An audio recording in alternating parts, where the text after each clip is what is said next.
everybody, Coach Allie here. I have a few things that you can work on with your team that would be great at this point in the season.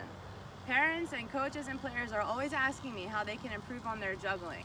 So a great drill to do with your team at the beginning of practice or at the end of practice for only 5 minutes is just to have the players start with the ball up in their hands and have it drop to their feet, hit it one time, and catch it. So maybe at the first practice you say, we're going to see how many one and catch you can get. Then, when we get to the next practice, you can say, today we're going to see how many two and catch you can get. So now they're trying to go for two and catch. How many two and catch can you get? And you keep building that up through the season, and you can make a team goal. By the end of the season, we want to all get 3 and catch or 4 and catch. But that's a great way to help contain their juggling. They're not trying to get 4 or 5 juggles and then the ball's going over there and going over there and the kids are chasing it everywhere. If you're just doing 1 and catch, it keeps them pretty contained. Another skill that you guys can work on is the V move, which is a great bailout move.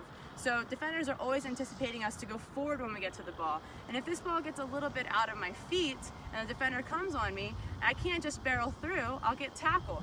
So teaching the kids to pull the ball back into their body and then push it out around the defender's foot is a great way to teach the kids how to keep control of the ball under pressure.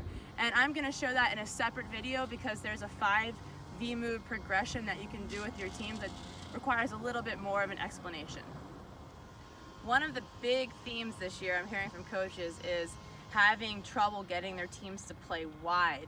It's really going up the center, or the players tend to bunch a little bit. So one of the drills that you'll see in your second practice involves putting a small goal on each side of midfield and having one team attack the small goals and one team attack the big goal, trying to encourage the kids to go wide on their defensive half and towards the goal on their attacking half. But another great drill to do is to take a line of cones all the way down the field. If you have the field for a scrimmage, or if you're just playing half field, you can take the line of cones and go halfway down the field.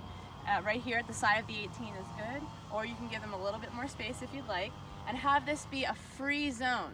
So maybe you put one player from each team out here on this side, and then one player from each team out on the other side, and those zones, there's no defending allowed. So you can pass the ball wide, they can freely dribble it up and cross it in, and the kids will want to go wide because they don't have to worry about defense out there. So now the game becomes very focused on getting the ball wide and then bringing the ball back into the middle, which is what we want to see in the real game.